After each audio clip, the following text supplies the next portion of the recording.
Dulu aku percaya, kerja keras cukup untuk menebus masa lalu. Bangun pagi, angkat palu, tutup mulut, hari demi hari, tanpa tanya, tanpa banyak bicara, orang-orang menyebutku pekerja kasar. Tapi mereka tidak tahu, aku bekerja bukan hanya untuk hidup, tapi untuk melupakan siapa aku sebenarnya. Namaku Jack Harrow. Di balik helm baja dan baju kerja lusuh, ada sejarah yang berlumur darah. Dan ketika masa lalu mengetuk pintu lagi, kau tak bisa terus bersembunyi di balik palu dan debu. Di kota ini, semua orang bekerja untuk sesuatu. Tapi aku bekerja untuk bertahan. Film ini, Jason Statham berperan sebagai Levon Kate, seorang bapak-bapak biasa yang bekerja sebagai pekerja konstruksi. Namun di balik itu, ia adalah mantan pasukan komando marinir kerajaan yang ingin menjalani kehidupan damai. Pagi yang cerah, Levon berangkat ke tempat kerja. Sebelum melakukan pekerjaan, biasanya Levon mengajak semua anggota pekerja konstruksi yang di bawah koordinatornya untuk briefing. Levon memberikan semangat ke semua anggotanya bahwa kita bekerja keras hari ini, akan ada bonus untuk kalian, dan Levon tidak lupa mengingatkan untuk tetap berhati-hati dalam bekerja.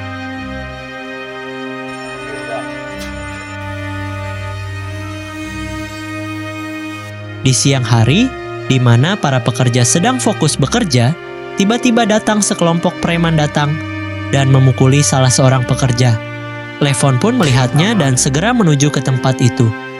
Dengan berbekal ember besi yang berisi paku, Levon menegur para preman tersebut dan menyuruhnya pergi dari tempat itu. Preman tersebut menyampaikan ke Levon, "Ini bukan urusanmu, pergilah dari tempat ini." Dengan emosi, Levon menyerang mereka dengan ember yang berisi paku yang ia bawa tadi.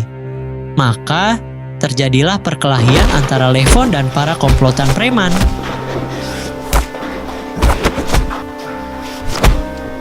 Tiba-tiba datang beberapa bantuan dari preman.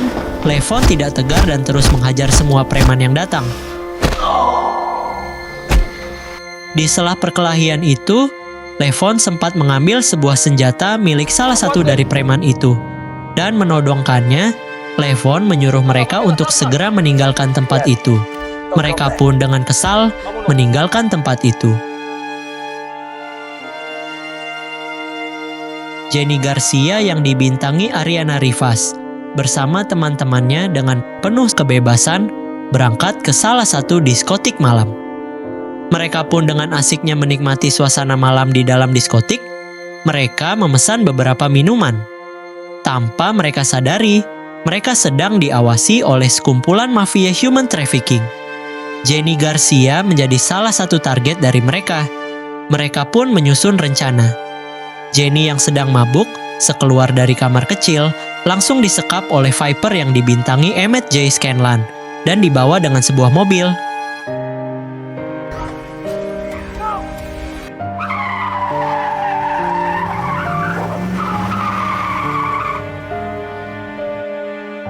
Di ruangan Levon, ada orang tua dari Jenny yang tak lain adalah bos dari tempat Levon bekerja dan menyampaikan bahwa Jenny hilang semalam.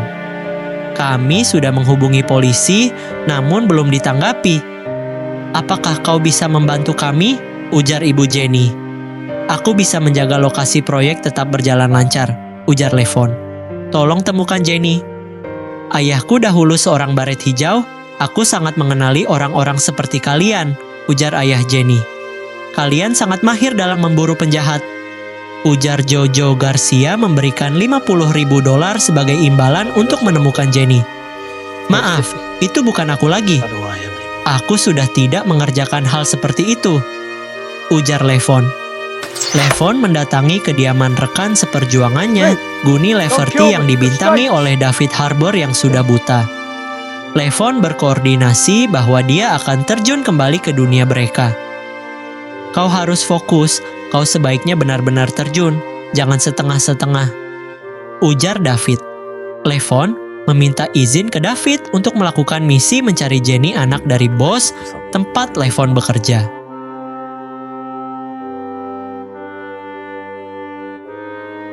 Levon mendatangi rumah Joe dan mendapati Joe sedang merenung, bersedih di kamar Jenny. "Kalian adalah keluargaku yang membantuku," ujar Levon.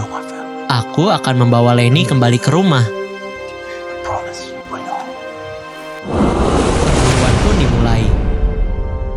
Levon dengan semua peralatan pengintaian yang ia miliki mulai menyelidiki berawal di mana Jenny terakhir diculik. Di dalam bar, Levon mencurigai salah seorang kasir dan berfokus kepadanya.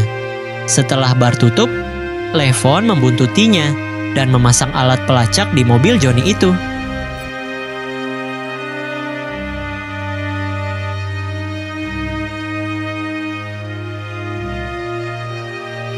Dengan alat pelacak yang telah dipasang di mobil Johnny, Levon memasuki rumahnya.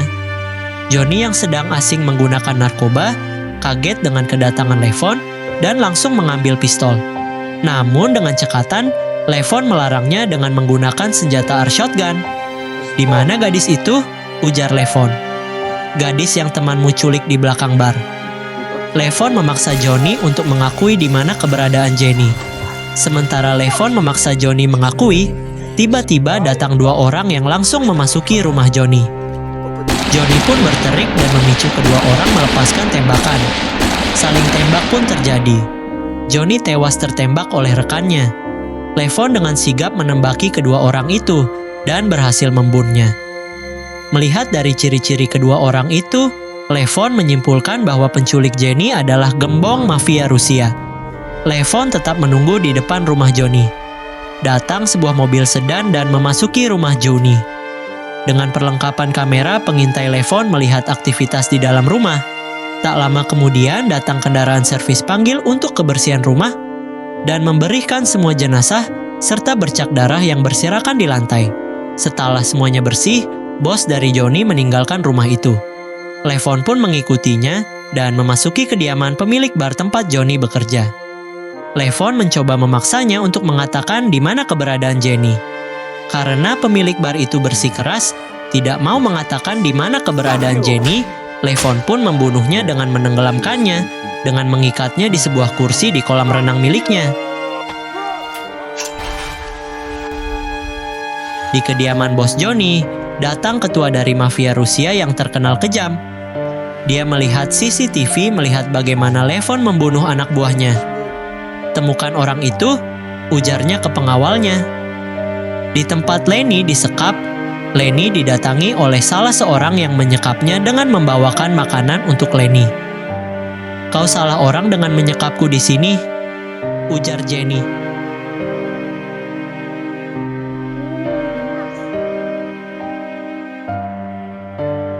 Di kontrakan Levon menghubungi rekannya dan menanyakan tentang Dimi, salah satu pelaku penculik dari Jenny. "Mengapa sampai kau terlibat dengannya?" "Dia adalah salah satu anak buah dari mafia Rusia yang kejam," ujar rekan Levon. Levon curiga bahwa Dimi adalah salah satu gembong human trafficking. Rekan Levon pun menunjukkan di mana tempat Dimi berada. "Untuk bisa bertemu Dimi, kau harus bertransaksi narkoba bersama anak buahnya," ujar rekannya Levon. "Ada bar bernama Hatties di Joliet di mana mereka menjual amfetamin untuk orang Rusia," ujarnya. Levon pun mendatangi bar Hatties. Levon berpura-pura menjadi pembeli amfetamin untuk dijual. Di dalam bar Hatties dilengkapi dengan kamera CCTV, Levon terpantau dan dicurigai sebagai seorang polisi yang menyamar. "Dia membawa pistol di kantongnya," ujar operator kamera CCTV. Salah satu petugas bar Hatties mendatangi Levon dan bertanya, "Apa yang bisa saya bantu?" Levon pun memperlihatkan seikat uang yang ia sudah persiapkan sesuai anjuran dari rekannya. Petugas bar pun segera mengantarkan Levon ke ruangan khusus pembeli amfetamin. Di dalam ruangan Levon bertemu dengan bos pemilik bar Hatties. "Apa yang bisa saya bantu?" ujarnya. "Aku hanya tertarik dengan bidang farmasi," ujar Levon. Operator pengintai mendatangi bosnya yang mencurigai Levon seorang polisi. Bos bar Hatties memerintahkan anggotanya untuk menggeledah Levon untuk mengambil senjata yang Levon bawa. Levon dengan nada keberatan, "Aku tidak kesini untuk direndahkan." Maka terjadilah perkelahian antara Levon dan anak buah pemilik bar Hatties.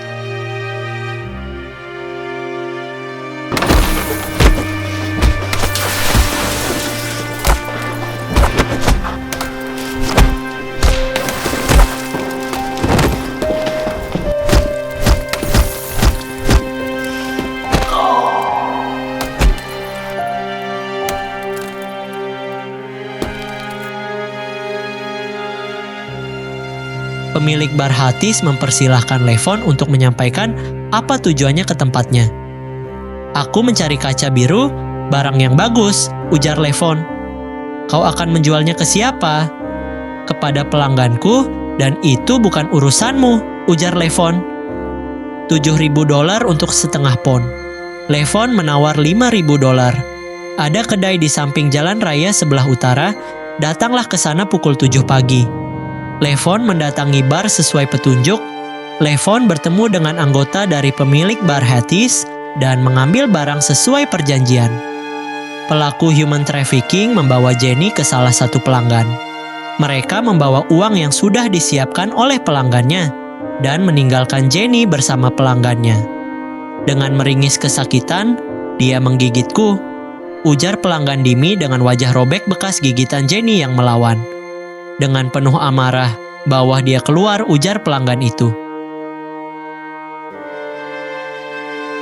Di rumahnya, Levon mengumpulkan bukti-bukti yang ia dapat selama pengintaian.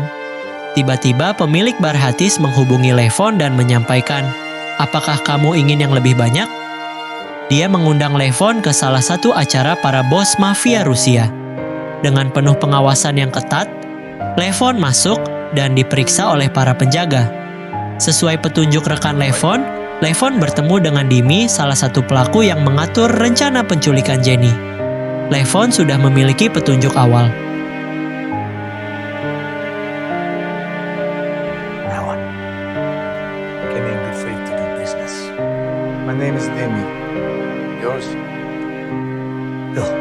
This man is my business. He is a small potato. I am the big potatoes. Will you be a problem? This is how you do business. You invite me in. It's clearly Levon kembali mendatangi bar Hatis dengan kamera pengintainya yang ia pasang di mobilnya. Namun, operator CCTV bar Hatis melihat aktivitas Levon. Dia menghubungi semua anggotanya untuk menangkap Levon. Levon kabur menggunakan salah satu motor yang terparkir di bar Hatis.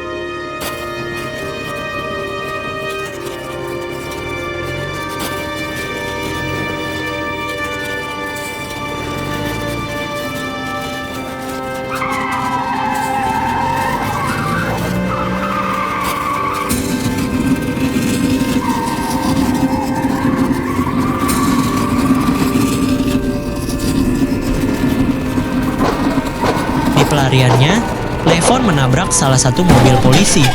Polisi ternyata bekerja sama dengan anggota Dimi dan memukul Levon dengan senapan. Levon pun pingsan dan ditangkap oleh anggota Dami. Di atas mobil penangkapan Levon melawan dan mengakibatkan supir dan kedua orang yang menawan Levon tewas.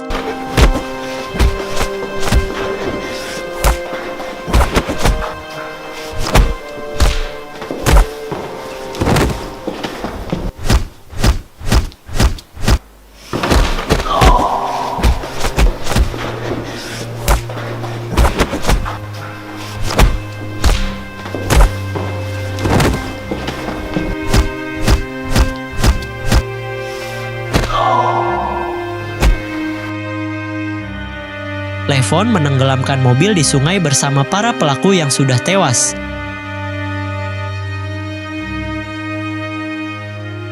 Bos mafia Rusia mendatangi mayat yang Levon tenggelamkan di sungai, dan ternyata kedua orang itu adalah anaknya.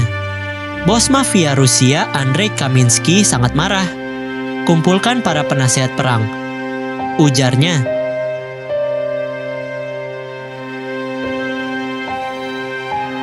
Andrei bertemu dengan para penasehat perang Rusia. Andrei menyampaikan bahwa anak buahnya dan kedua anaknya terbunuh. Dari cerita Andrei, para penasehat perang menyimpulkan untuk mencari Dimi, karena Dimi penyebab dari semua masalah ini. Salah satu penasehat perang Rusia memerintahkan anggotanya untuk mencari Dimi.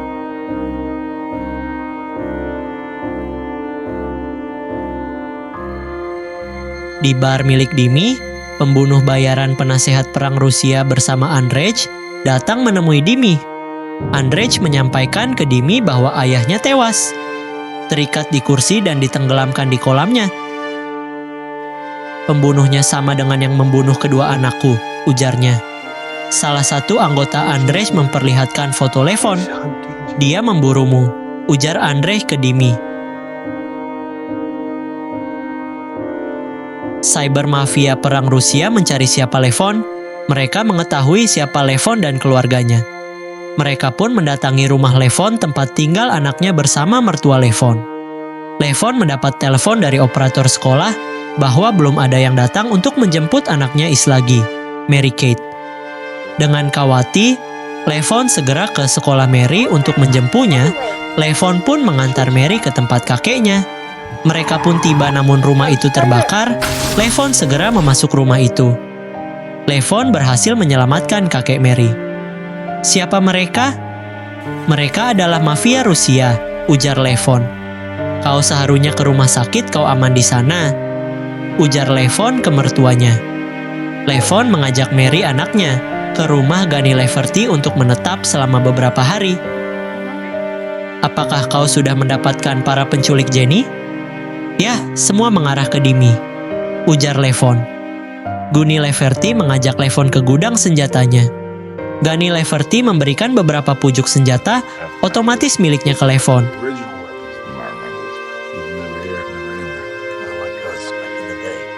Levon pun berangkat dan disaksikan oleh anaknya. Aku sudah jarang bertemu ayah. Aku tak mau ayah terlibat masalah. Ayah akan kembali, ujar Levon. Aku tak mau ayah terluka, ujar Mary.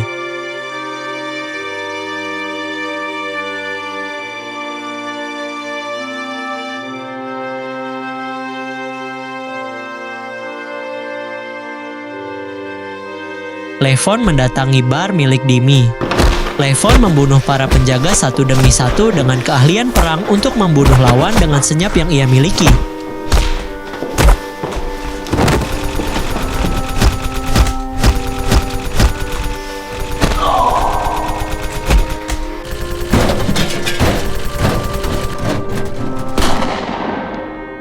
Now we make a deal and you can then come closer and see.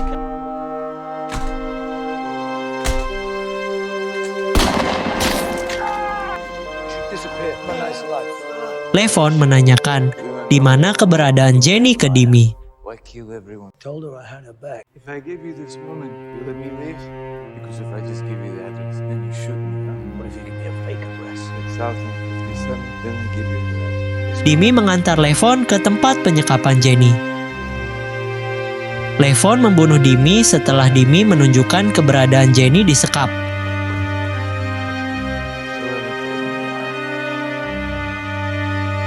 You have a daughter?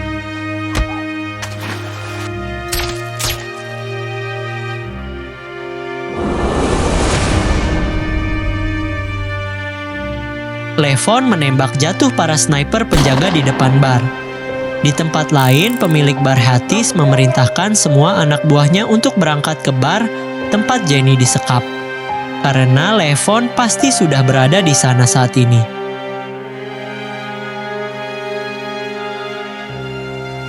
Levon dengan senyum pembunuh satu persatu para penjaga.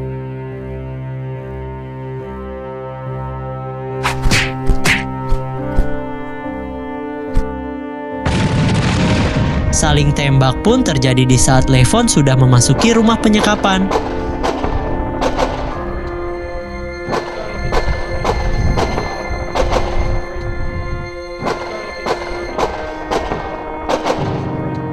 Para anggota Dimi pun tiba di lokasi itu.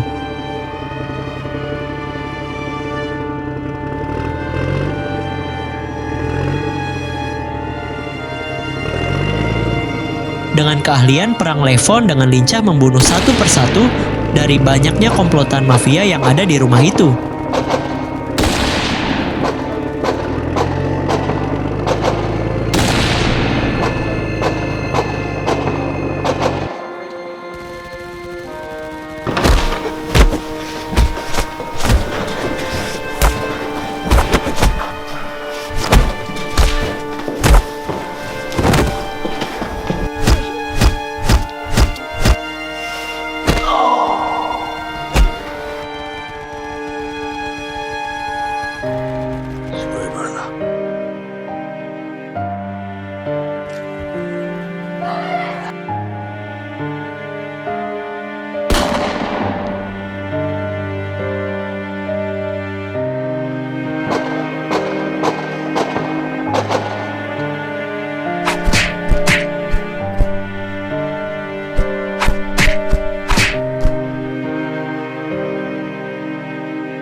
Levon berhasil menyelamatkan Jenny. Jenny pun melawan dengan membunuh Korolinya. Anak buah dari bos mafia Rusia juga datang dengan senjata otomatisnya. Levon dan Jenny hampir tewas oleh mereka. Levon menggunakan kamera pengintainya dan berhasil menembak jatuh pembunuh bayaran itu. Pembunuh bayaran itu pun tewas.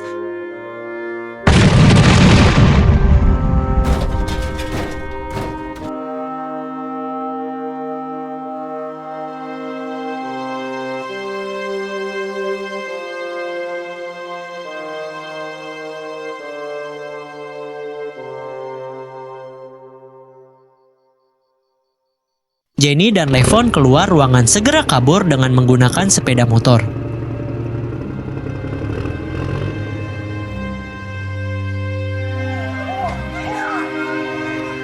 Levon membawa Jenny ke rumahnya.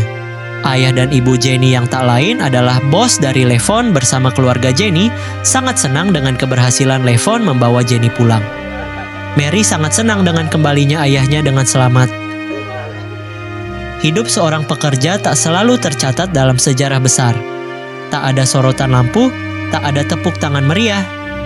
Tapi di balik mesin yang terus berdetak, di antara peluh yang jatuh di tanah pabrik, di balik jemari yang menua di balik meja kerja, di sanalah jiwa sejati sebuah bangsa dibentuk. Dia bukan siapa-siapa bagi dunia, tapi segalanya bagi keluarganya. Tak pernah mengeluh, meski lelah jadi teman setia. Tak pernah berhenti, meski mimpi harus dipendam diam-diam. Dan ketika hari mulai senyap dan langkahnya melambat, dunia mungkin tak menyadari, tapi ia tahu hidupnya tak sia-sia. Karena menjadi seorang pekerja bukan hanya soal bekerja, itu soal tanggung jawab, pengorbanan, dan cinta yang tak banyak bicara, tapi nyata dalam setiap hari yang dijalani. Dan di akhir hari, saat matahari tenggelam di balik gedung-gedung pabrik yang ia tinggalkan, ia pulang.